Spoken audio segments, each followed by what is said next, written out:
లోతుకు అతని కూతుళ్లకు మధ్య ఉన్న సెక్సువల్ కాంటాక్ట్ గురించి చెప్తూ బైబిల్లో చెప్పినట్టు లోతును అతని కూతుళ్లు అనుభవించి కడుపు తెచ్చుకున్నారు అన్నమాట అబద్ధం. లోతుయే తన కూతుళ్లను భయంకరంగా రేప్ చేసి వారికి కడుపు చేశాడు అని నా వాదన వినిపిస్తూ పార్ట్ 2 గా చేసిన వీడియో ఇది. ఎక్కడ స్కిప్ చేయకుండా చివరి వరకు చూస్తే లోతు బైబిల్లో చెప్పినట్టుగా అంత పెద్ద పత్తిత్తుగాడు కాదని, వాడొక లుచ్చాగాడని, కేవలం లోతు బైబిల్ దేవుడికి ఇష్టమైన వాడు కాబట్టే వాడి క్యారెక్టర్ ని గొప్పగా చిత్రీకరించి చూపించడం జరిగిందని, కాబట్టి బైబిల్ కూడా ఒక అబద్ధాల పుట్ట అని మీకే తెలుస్తుంది. ఓకేనా? ఇక టాపిక్ లోకి వెళ్ళిపోదాం.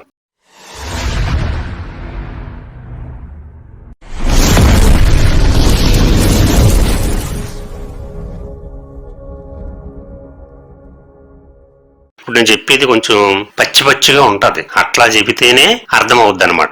ఇదేమి బూత్ కింద లెక్క తీసుకోకూడదు, దీన్ని సైంటిఫిక్ గా చెప్పినట్టుగానే తీసుకోండి తప్ప దీన్ని బూత్ గా తీసుకోవద్దు దయచేసి.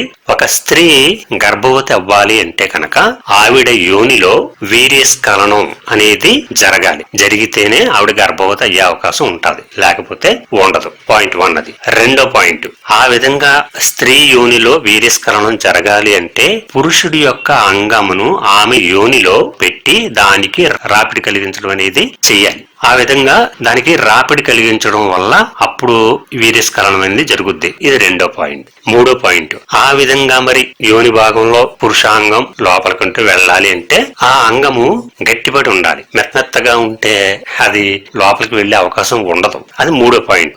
నాలుగో పాయింట్, ఆ విధంగా యోనిలో ప్రవేశపెట్టడానికి వీలుగా పురుషాంగం గట్టిపడి ఉండాలి అంటే కనుక దానిలో రక్త ప్రసరణ బాగా జరగాలి. రక్త ప్రసరణ జరగకపోతే పురుషాంగం అనేది స్తంభించదు. ఇప్పుడు బుడగ ఉందనుకోండి, మామూలు బుడగ, అది మామూలుగా ఉంటది, కానీ అందులో గాలి మనం ఊదినప్పుడు ఏమవుద్ది, అది పెద్ద బుడగలా మారుతుంది అనమాట కదా. అలాగే మామూలుగా ఉండే పురుషాంగంలోకి రక్తం విపరీతంగా ప్రవహించినప్పుడు అది స్తంభించడం అనేది జరుగుతుంది. ఐదో పాయింట్, ఆ విధంగా పురుషాంగంలోనికి రక్తం ప్రవహించాలి అంటే కనుక ఆ రక్తానికి మెదడు సజెషన్ ఇవ్వాలి. మెదడు ఉంటది కదా మనకి, ఆ మెదడే కదా అవయవాలన్నిటికీ కూడా సజెషన్ ఇస్తూ ఉంటది. అట్లాగే పురుషాంగంలోకి రక్తం ఎక్కువగా ప్రవహించాలి, అది స్తంభించాలి అంటే దానికి రక్తం అలా ప్రవహించాలని చెప్పి రక్తానికి మెదడు సజెషన్ ఇస్తుంది అనమాట. అలా సజెషన్ ఇవ్వకపోతే రక్తం ప్రవహించదు, పురుషాంగం స్తంభించదు. ఇక ఆరో పాయింట్, ఆ విధంగా మెదడు రక్తానికి సజెషన్ ఇవ్వాలి అంటే కనుక ఆ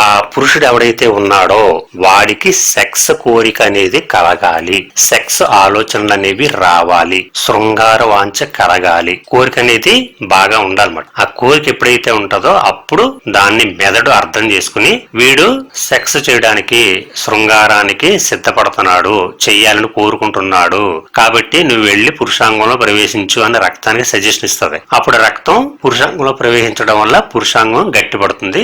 అంటే వీడిని, ఈ పురుషుడిని సెక్స్ కి సిద్ధం చేస్తుంది అనమాట మెదడు. ఓకేనా?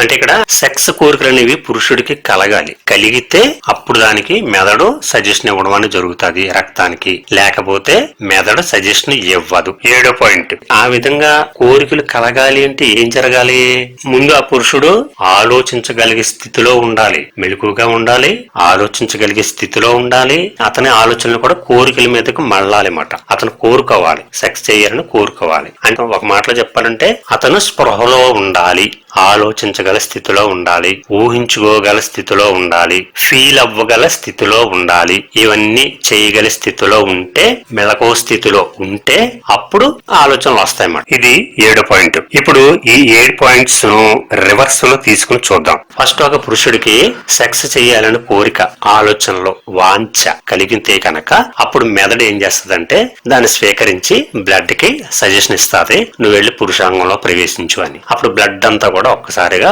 పురుషాంగంలోకి ప్రవేశిస్తుంది. దాంతో పురుషాంగం రాడ్లాగా గట్టి పడడం అనేది జరుగుతుంది. అప్పుడు ఆ పురుషాంగాన్ని యోనిలో ప్రవేశపెట్టి కదలికలు చేయడం వల్ల వీర్యస్ఖలనం జరుగుతుంది. వీర్యస్ఖలనం జరిగితే గర్భం దాల్చే అవకాశం స్త్రీ ఉంటదన్నమాట. ఇవి ఏవి జరగకపోతే కడుపు వచ్చే అవకాశమే ఉండదు, వీటిలో ఏ ఒక్కటి జరగకపోయినా కదా. ఇదంతా కూడా సైంటిఫిక్ రీజన్. నేనేదో కల్పించి చెప్పేసి లేకపోతే ఏదో మిమ్మల్ని సర్ది చెప్పడానికి ఏదో బిల్డప్ ఇస్తున్నాను అనుకోవద్దు. ఇదంతా కూడా వాస్తవికంగా జరిగేది. బాడీ పరంగా వాస్తవికంగా ఇదంతా జరిగేదన్నమాట. సో ఇప్పుడు నా ప్రశ్న ఏంటంటే, ఇప్పుడు లోతు కూతుళ్ళు అతనితోటి శృంగారం చెయ్యాలి, కడుపు తెచ్చుకోవాలి అంటే గనక ముందు లోతు యొక్క మర్మాంగం, పురుషాంగం ఏదైతే ఉంటుందో అది స్తంభించాలి కదా ముందు. మరి అలా స్తంభించాలంటే లోతుకి కోరికలు పుట్టాలి కదా ముందు, సెక్స్ చేయాలని ఆలోచన కలగాలి కదా. కానీ అతను విపరీతమైన మత్తులో ఉన్నాడు. తన ఇద్దరు కూతుళ్ళు గదిలోకి రావడం, తనతో శయనించడం, వాళ్ళు లేచి వెళ్ళిపోవడం, ఇవేమీ కూడా తెలియనంత గాఢమైనటువంటి మత్తులో ఉన్నాడు లోతు. మరి మత్తులో ఉన్నప్పుడు అతని సెక్స్ ఆలోచనలు కానీ సెక్స్ చేయాలని కోరిక కానీ అతనికి ఎలాగొస్తాయి? రావు కదా. కానీ మామూలుగా గాఢంగా నిద్రపోయాం అనుకోండి, మందుతో నిమిత్తం లేకుండా మామూలుగా నిద్రపోయారు అనుకోండి ఆవిడ మగాడు, అతనికి కళలు వచ్చే అవకాశం ఉంటది. ఆ కళల్లో శృంగార ఆలోచనలు ఏమైనా వస్తే అప్పుడు వాళ్ళకి తెలియకుండానే అంగం స్తంభించే అవకాశం ఉంటది. కానీ ఇక్కడ మత్తు, సారాయి మత్తులో ఉన్న వాళ్ళకి అదొక రకమైన గాఢమైన స్థితిలోకి వెళ్ళిపోతారు, కోమాలోకి వెళ్ళిపోయినట్టుగా. వాళ్ళకి కళలు కూడా రావు కనీసం. కాబట్టి ఆ రకంగా చూసినా పురుషాంగం స్తంభించే అవకాశం లేదు లోతుకి. మరి అలాంటప్పుడు తన కూతురు వచ్చింది, చేసింది, వెళ్ళింది తెలియనంత మత్తులో ఉన్నప్పుడు లోతుకి సెక్స్ ఆలోచనలు కానీ సెక్స్ చేయాలనే కోరిక కానీ ఎలా వస్తాయి? ఎట్టి పరిస్థితులను రావు. అలా రావాలంటే వాడు మెళుకు స్థితిలో ఉండాలి, సెక్స్ ఆలోచనలు వాడికి రావాలి, సెక్స్ చేయాలనే కోరిక వాడికి కలగాలి. అప్పుడు మెదడు సంకేతాలు ఇచ్చి బ్లడ్ కి పురుషాంగాన్ని స్తంభించేలా చేస్తది. కానీ లోతు మత్తులో ఉన్నాడు, ఆ ఆలోచనలు లేవు, కోరిక లేదు. మరి అతని పురుషాంగం ఎలా స్తంభిస్తుంది? స్తంభించకుండా లోతు కూతుళ్ళిద్దరు కూడా మరి ఏ విధంగా అతనితో సెక్స్ చేయడం అనేది జరిగింది, ఏ విధంగా కడుపు తెచ్చుకోవడం జరిగింది అనేది నా ప్రశ్న. పైకి ఇంకొకటి ఏంటంటే, పురుషుడికి శృంగారం చేసేటప్పుడు వాడి కోరిక పెరుగుతూ పెరుగుతూ పెరుగుతూ పెరుగుతూ వెళ్ళినప్పుడే వీర్యస్ఖలనం జరుగుద్ది. అసలు వాడికి కోరికే లేదనుకోండి, వీర్యస్ఖలనం అనేది జరగదు, ఎవరంతా ప్రేరేపించినా కూడా. సో కోరికలు లేకుండా, ఆలోచనలు లేకుండా పురుషాంగం స్తంభించదనేది నిజం. పురుషాంగం స్తంభించకుండా యోనులో ప్రవేశపెట్టుకోవడం అనేది జరగని పని. యోనులో ప్రవేశపెట్టకుండా వీర్యస్ఖలనం కూడా జరగదు, కడుపు వచ్చే అవకాశం లేదు. మరి అలాంటప్పుడు లోతు కూతుళ్ళు మత్తులో ఉన్నటువంటి లోతుతోటి ఏ విధంగా శృంగారం చేశారనేది నా ప్రశ్న. దీనికి ఎవడైనా సరే సమాధానం చెప్పొచ్చు, నేను రెడీగా ఉన్నాను వాదించడానికి. సో ఇదంతా కూడా సైంటిఫిక్ గా ఆలోచిస్తే మనకు వచ్చేటటువంటి అనుమానం. సో దీన్ని బట్టి మనకు అర్థమయ్యేది ఏంటంటే, లోతు కూతుళ్ళు అతనికి మత్తు ఇచ్చి బలవంతంగా అతనితో శృంగారం అనేది చెయ్యలేదు. ఒకవేళ పోనీ లోతు కూడా మెలకుగా ఉన్నాడు, అతనికి తెలుస్తుంది కూతుళ్ళు చేసే పని అనుకున్నా, అలా అనుకుందాం పోనీ, అప్పుడు అరుస్తాడు కదా, ఏంటి మీరు చేసే పని, నేను తండ్రిని, మీరు కూతుళ్ళు, మీరు నాతో చేయాల్సింది ఇలాంటి పనులా అని చెప్పేసి తిట్టడమో కొట్టడమో తన్నడమో ఏదో చేస్తాడు తప్ప, కూతుళ్ళు అలా మీద పడుకుని చేస్తుంటే, హాయిగా కూర్చునో పడుకునో చేస్తుంటే సమ్మగా చేయించుకుంటాడా లోతు? చేయించుకోడు కదా. అలా అంట కూడా అవకాశం లేదు. ఆ మాటకు వస్తే లోతు మెలకుగా ఉంటే అసలు అతను జోలికి వెళ్ళారు కదా. అతని కూతుళ్ళు తన్నుతాడో లేకపోతే చంపుతాడో పొడుస్తాడో అని భయం ఉంటది కదా, అందుకే కదా మొత్తం ఇచ్చారని చెప్పేది.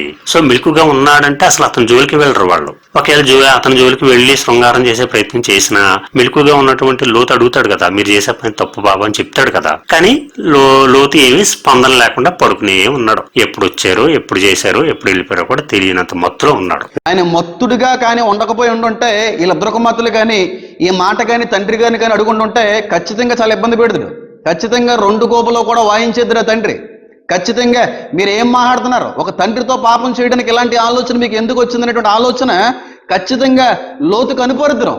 అది ఇద్దరు కుమార్తెలు కూడా తెలుసు. తండ్రి గారు కానీ స్పృహలో ఉంటే, తండ్రి గారి కానీ స్పర్శలో ఉంటే మనం చేసేటువంటి పనికి ఏ విధంగా కూడా ఆయన ఒప్పుకోవడం. కనుక ఆయన్ని మత్తుడికి గురి చేయాలి, మత్తుడిగా మారుస్తేనే తప్ప మన పని జరగదు అనే ఆలోచనతో వాళ్ళు చేశారు తప్ప. విన్నారు కదా, దీన్ని బట్టి నేను చెప్పింది కరెక్టే అని లోతు తన కూతుళ్ళు ఏం చేస్తున్నారో తెలియనంత భయంకర మత్తులో ఉన్నాడని అర్థమవుతుంది కదా. కనుక అంత మత్తులో ఉన్నవాడికి సెక్స్ గురించి ఆలోచనలు ఉండవు కాబట్టి, అతని అంగం స్తంభించే అవకాశం కూడా ఉండదు కాబట్టి, దానివల్ల అతని కూతుళ్ళు అతనితో సెక్స్ చేసే అవకాశం కూడా ఉండదు అని నా వాదన. మరి అలాంటప్పుడు లోతు కూతుళ్ళు మత్తులో ఉన్నటువంటి లోతుతోటి ఏ విధంగా శృంగారం చేశారనేది నా ప్రశ్న. ఈ ఒక్క ప్రశ్నకి నాకు సమాధానం చెప్పగలిగితే ఎవడైనా సరే, దమ్మున్న పాస్టర్ ఏంటి ఎవడైనా సరే వచ్చి సమాధానం చెప్పగలిగితే రావచ్చు. దీనికి ఎవరు సమాధానం చెప్పలేరు, ఎందుకంటే సైంటిఫిక్ గా ఇది రీజనబుల్ గా నేను అడుగుతున్నాను కాబట్టి దీని సమాధానం ఎవడు చెప్పలేడు. సో దీన్ని బట్టి మరి ఏంటి, ఎలా వచ్చింది కడుపు అంటే, దీన్ని బట్టి నాకు అర్థమైంది ఏంటయ్యా అంటే, తప్పు చేసింది లోతు కూతుళ్ళు కాదు. ముందే చెప్పినట్టుగా లోతుయే తప్పు చేశాడు. అదొక్కటే దారి. లోతు కూతుళ్ళకి కడుపు రావాలంటే ఇదొక్కటే, ఇంక వేరే దారి లేదు. లోతు తప్పు చేశాడు అంటానికి నేను చెప్పే మొట్టమొదటి రీజన్ ఇదే. ఇదొకటే కాదు, దీనిలంటే ఇంకా కొన్ని కారణాలు కూడా ఉన్నాయి, అవి కూడా చెప్తాను ఇప్పుడు మీకు.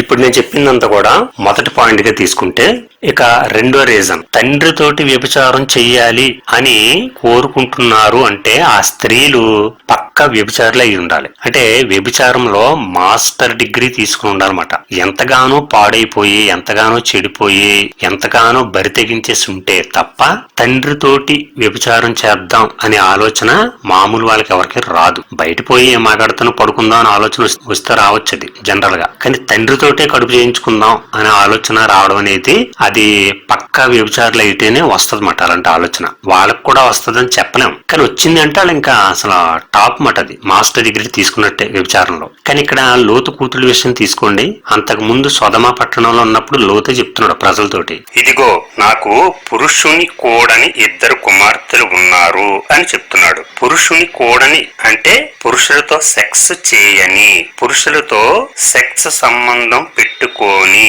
పురుష స్పర్శ తెలియని అని అర్థం. అంటే వాళ్ళు పతివ్రతలు, ఏ తప్పు చెయ్యని వారు అని అర్థం. అటువంటి 2 కుమార్తెలు తనకు ఉన్నారు అని స్వయంగా లోతుయే చెప్తున్నాడు. ఇక్కడ ఇలా ఉంది కదా, దీని గురించి అదే పనికిమాలిన సన్నాసిగాడు ఏం చెప్తున్నాడో ఒకసారి వినండి. పూర్తిగా ఆ సంస్కృతి వాళ్ళు అలవాటు పడిపోయారండి. ఆ 2 కుమార్తెలు కూడా అక్కడ ఉన్నటువంటి సొదొమ గొమొర్రా యొక్క పద్ధతులకి, సాంప్రదాయాలకి, ఆ సంస్కృతి, ఆ అలవాట్లకి వాళ్ళు అలవాటు పడిపోయారు.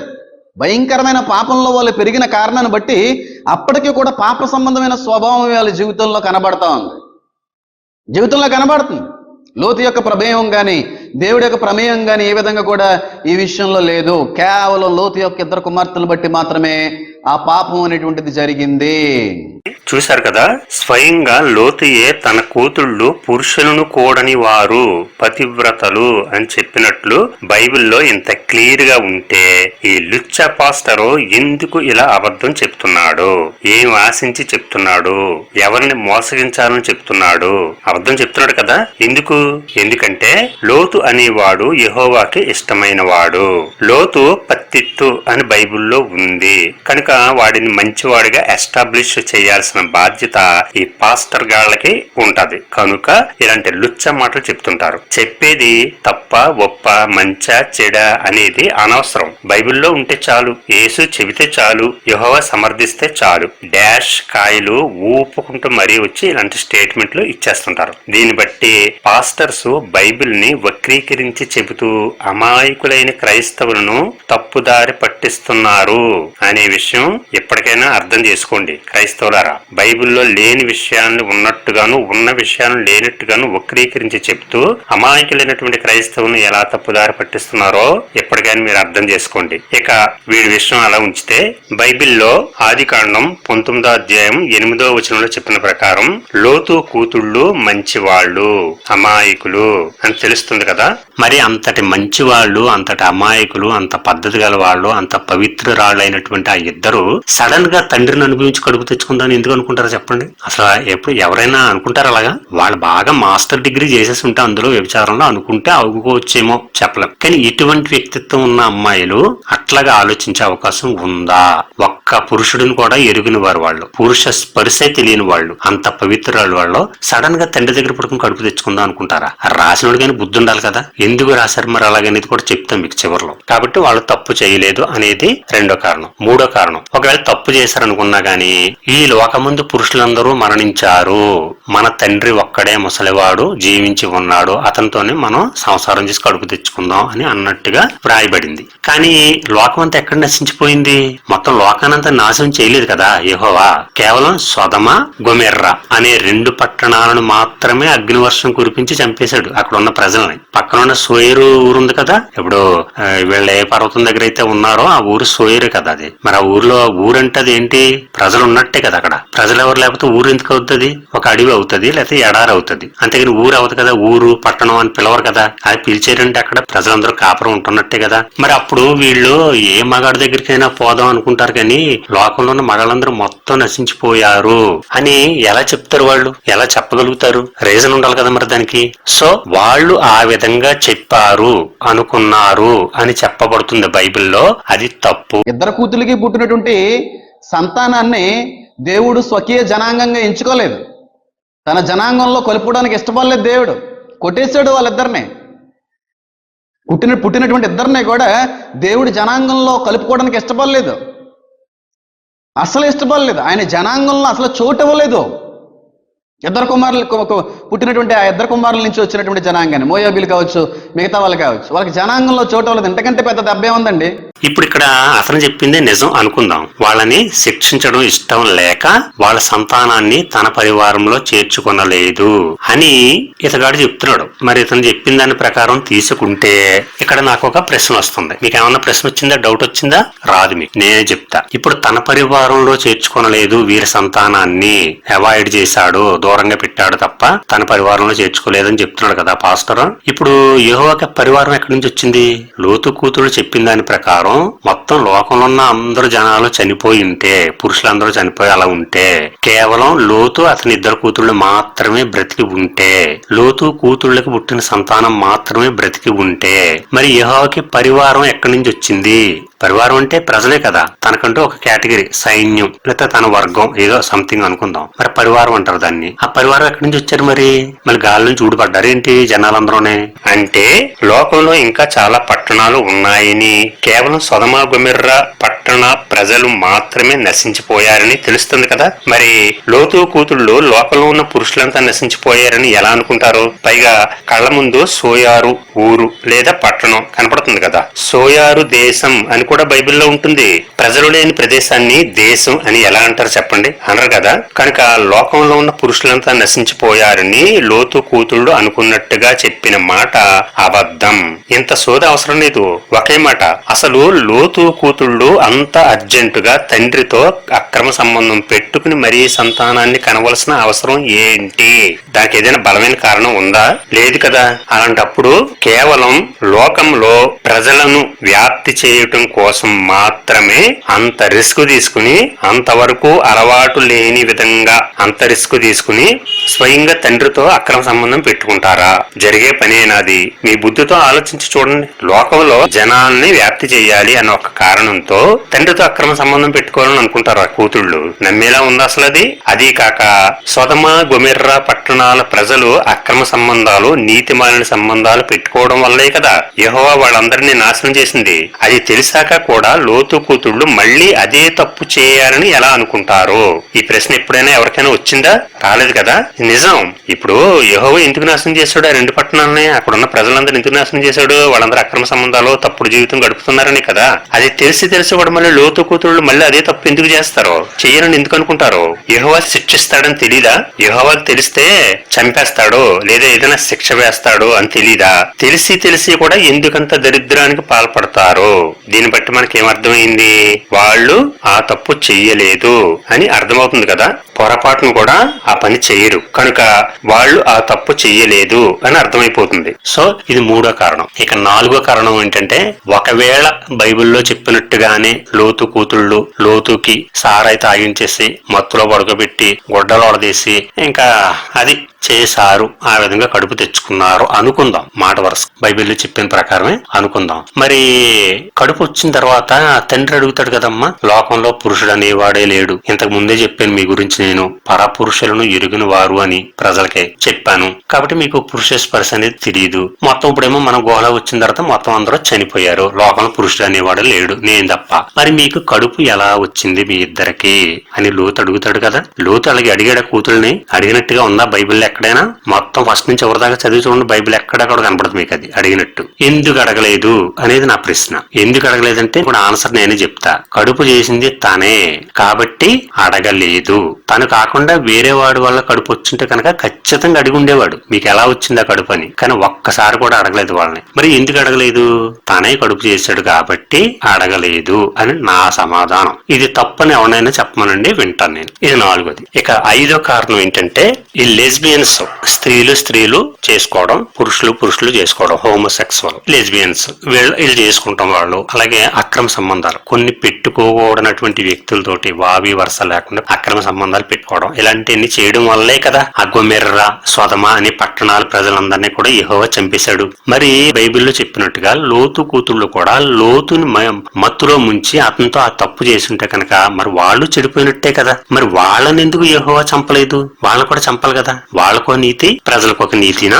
మరి అట్లాగా తన పర అనే భేదాన్ని పాటించేవాడు దేవుడు ఎలాగవుతాడు? పోన్లే, లోతు నా భక్తుడు కదా, అతని కూతుళ్ళు కదా, వదిలేస్తానే అనుకున్నాడు అనుకో, వాడు దేవుడు ఎలాగవుతాడు? లుచ్చగాడు అవుతాడు. దేవుడు అవడప్పుడు. ఎందుకంటే నా వాళ్ళు పరాయి వాళ్ళు, నా వాళ్ళకి ఒక న్యాయం, అదే తప్పు బయట వాళ్ళు చేస్తే వాళ్ళకి ఒక శిక్ష. చూడండి, ఆ సొదమ గొమెర్రా పట్టణాల్లో పాపం చిన్న పిల్లలు, అమాయకులు, పాపం వికలాంగులు ఉంటారో, గొర్రెలు అంటే మూగజీవులు ఉంటాయి, మొత్తం భస్మం చేసి పాడేశాడు. తప్పు చేసిన వాళ్ళని, తప్పు చెయ్యని వాళ్ళని కూడా మొత్తం నాశనం చేశాడు. మరి అలాంటప్పుడు తప్పు చేసిన లోతు కూతుళ్ళని ఎందుకు వదిలిపెట్టాడు యెహోవా?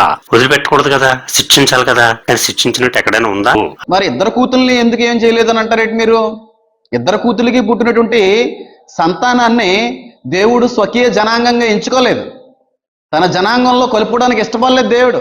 కొట్టేశాడు వాళ్ళిద్దరిని. పుట్టినటువంటి ఇద్దరిని కూడా దేవుడి జనాంగంలో కలుపుకోవడానికి ఇష్టపడలేదు. అసలు ఇష్టపడలేదు. ఆయన జనాంగంలో అసలు చోటు ఇవ్వలేదు. ఇద్దరు కుమారులు పుట్టినటువంటి ఆ ఇద్దరు కుమారుల నుంచి వచ్చినటువంటి జనాంగాన్ని, మోయాబీలు కావచ్చు, మిగతా వాళ్ళు కావచ్చు, వాళ్ళకి జనాంగంలో చోటు ఇవ్వలేదు. ఇంతకంటే పెద్ద దెబ్బే ఉందండి. భయంకరంగా అగ్ని వర్షం కురిపించి ఆ 2 పట్టణ ప్రజలందరినీ కూడా చంపేశాడు. ప్రజలు మాత్రమే చంపాడా? అమాయకులైనటువంటి పసిపిల్లలు, వృద్ధులు, వికలాంగులు, వాళ్ళు కాక గొర్రెలు, మేకలు, గాడిదలు ఉంటాయి కదా, అవన్నీ కూడా, మరి వాటిని కూడా చంపేశాడు. చూడండి, చెయ్యని తప్పుకి అటువంటి మోగజీవాలు కూడా చచ్చిపోయింది, చంపేశాడు. కానీ తప్పు చేసిన లోతు కూతుళ్ళకి మాత్రం వాళ్ళ సంతానాన్ని తన పరివారంలో చేర్చుకోకుండా పెద్ద మనసుతో శిక్ష వేశాడట. వీడిని దేవుడు అనాలా, పనికిమాల సన్నాసి మూర్ఖుడు అనాలా? మీరే తేల్చండి. ఇప్పుడు ఒక తప్పు చేసిన ఆ సొదమ గొమెర్రా పట్టణాల ప్రజలందరినీ చంపేశాడు. అదే తప్పు లోతు కూతుళ్ళు చేసినప్పుడు వీళ్ళని కూడా చంపేయాలి. లేదు, వీళ్ళని చంపకుండా వీళ్ళ సంతానాన్ని మాత్రం తన పరివారంలో చేర్చుకోకుండా ఉండే విధంగా శిక్ష వేస్తే అదే శిక్ష ఆ 2 పట్టణ ప్రజలకు కూడా వెయ్యాలి. అంతేగాని వాళ్ళకొక నీతి, వీళ్ళకొక నీత, వాళ్ళకొక ధర్మం, వీళ్ళకొక ధర్మమా? అది దేవుడు చేసే పనా? దేవుడికి అలాంటి పక్షపాత బుద్ధి ఉంటుందా? వాడిని దేవుడని ఎలా అంటాం చెప్పండి? మీరు ఆలోచించి చెప్పండి. ఒక తప్పు చేసిన ఇద్దరు వ్యక్తులకి వేస్తే ఒకే శిక్ష వేయాలి, లేకపోతే ఇద్దరిని వదిలేయాలి. ఒకరికి ఒక రకమైన శిక్ష, ఒకరి ప్రాణాలు తీసాడు, రెండో వాడికి క్షమించి వదిలేడు. కరెక్ట్ అది? అది యెహోవా గొప్పతనం. సో 5వ కారణం ఏంటి చెప్పుకుంటున్నాం? యెహోవా లోతు కూతురిని శిక్షించాలి కదా తప్పు చేసినందుకు. ఎందుకు శిక్షించలేదు అంటే దానికి సమాధానం, తప్పు చేసింది లోతు కూతుళ్ళు కాదు, స్వయంగా లోతుయే తప్పు చేశాడు. అతనే కూతుళ్ళకి మత్తు మందిచ్చి వాళ్ళని అనుభవించాడు అనేది నిజం. అది యెహోవాకి తెలిసింది. కానీ లోతు అంటే చాలా ఇష్టం యెహోవా. అందుకే కదా మరి సొదమ పట్టణం నుండి అతని కుటుంబాన్ని తప్పించింది. అంత ఇష్టం లేకపోతే తప్పించవలసిన అవసరం ఏముంది? మామూలుగానే వచ్చి అగ్నివర్షం కురిపించేసి వాళ్ళని కూడా చంపేయచ్చు. కానీ తప్పించాడంటే దాని అర్థం ఏంటి? లోతు అంటే ఇష్టం ఉండబట్టే కదా. అంత ఇష్టం ఉన్న వ్యక్తి కాబట్టే లోతు తప్పు చేశాడు అని తెలిసినా కూడా అతన్ని శిక్షించకుండా వదిలిపెట్టాడు. ఇక లోతు కూతుడు కూడా తప్పు చేయలేదు కాబట్టి వాళ్ళని కూడా ఏమి శిక్షించలేదు అనేది నా ఆన్సర్. ఇప్పుడు యెహోవా దేవుడు అవుతాడా లేకపోతే డాష్ అవుతాడా? మీరే నిర్ణయించుకోండి అది. సో ఇప్పుడు మనకు తేలిన విషయం ఏంటి? లోతు కూతుళ్ళు తప్పు చేయలేదు, లోతుయే వాళ్ళని అనుభవించి వాళ్ళ జీవితాలను నాశనం చేశాడు అనేది వాస్తవికంగా రీజనబుల్ గా నేను వివరించి చెప్పడం అనేది జరిగింది 5 పాయింట్లతో. అట్లాగే ఒకవేళ కూతుళ్ళు తప్పు చేస్తుంటే కనుక యెహోవా వాళ్ళని కూడా శిక్షించుండేవాడు, కానీ వాళ్ళని శిక్షించలేదు. సో ఈ కారణాలన్నీ తీసుకుంటే తప్పు చేసింది అతని కూతుళ్ళు కాదు, లోతుయే అని పక్క నిర్ధారణ అయిపోతుంది. నేను చెప్పిందే నిజం అని నిర్ధారించుతున్నాను. దీని మీద వాదించడానికి ఎవరితోనైనా సరే నేను రెడీ. నేను అడిగిన ప్రశ్నలు ఏవైతే ఉన్నాయో ఈ వీడియోలో దానికి వాళ్ళు కరెక్ట్ గా సమాధానం చెప్పాలి. చెబితే అప్పుడు ఒప్పుకుంటా లోతు కూతుళ్ళదే తప్పు అని. ఓకేనా?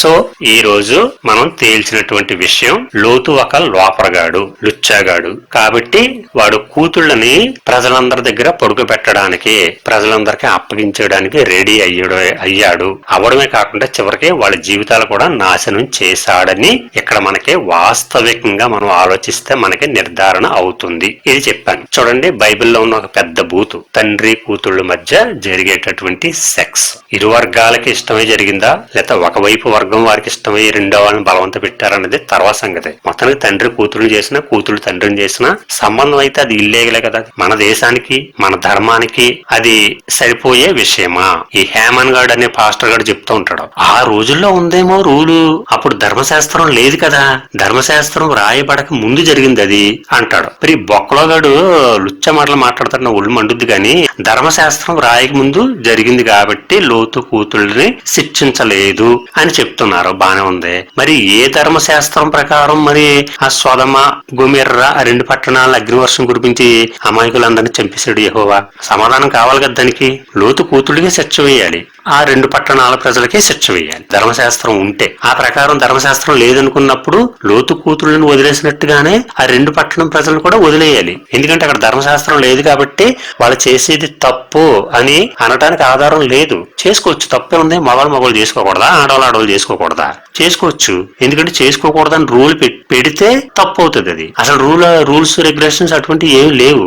ఎవరికి నచ్చినట్టు అటు బతకొచ్చు అని ఉంది అక్కడ. కాబట్టి వాళ్ళు చేసుకున్నారు. ఆ మాత్రం దానికి మొత్తం రెండు పట్టణాలను చంపేస్తాడా, నాశనం చేసేస్తాడా యెహోవా? మరి ఏ ధర్మశాస్త్ర ప్రకారం వాళ్ళకి శిక్ష వేశాడు అని అడిగితే ఒక్క నా కొడుకు సమాధానం చెప్పలేడు. మళ్ళీ ఎవడు సమాధానం చెప్పలేడు. మళ్ళీ నోరులు రావు. ఏమన్నా అడిగామనుకోండి, డిబేట్ కి రమ్మన్నాం అనుకోండి, పైమాల కౌరులు చెప్తారు. పందుల ముందు ముత్యాల చల్లరాదు అని బైబిల్లో ఉంది. వాళ్ళతో మనకెందుకు వాదన?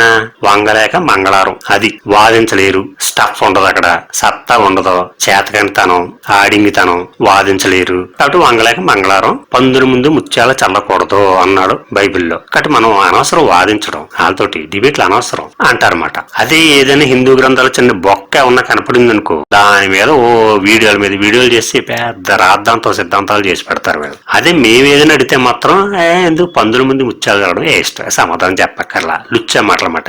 సో అదండి ఈ వీడియోలో నేను చెప్పదలుచుకున్న విషయం. మీకు అందరికీ విషయం అర్థమై ఉంటది కదా. అయితే ఏదో వీడియో చేశాను, నేను చూసాం, విన్నాం అన్నట్టుగా వదిలేయకుండా మీరు ఆలోచించండి దయచేసి. క్రైస్తవ సోదరి సోదరులారా, తల్లులారా, తండ్రులారా, మీ అందరికీ మనవి చేసుకుంటున్నాను. దయచేసి ఆలోచించండి. బైబిల్లో ఎన్ని బొక్కలు ఉన్నాయో, అసలు ఈ అక్రమ సంబంధాలు ఏంటి, గోలేంటి, గొడవలేంటి, ఇవన్నీ కూడా మీరు ఆలోచించండి. ఆలోచించి నాకు కామెంట్స్ ద్వారా తెలియజేయండి. నెక్స్ట్ వీడియోలో మరొక మంచి టాపిక్ తోటి వీడియో తీసుకొస్తాను మీ ముందుకి. అంతవరకు సెలవు.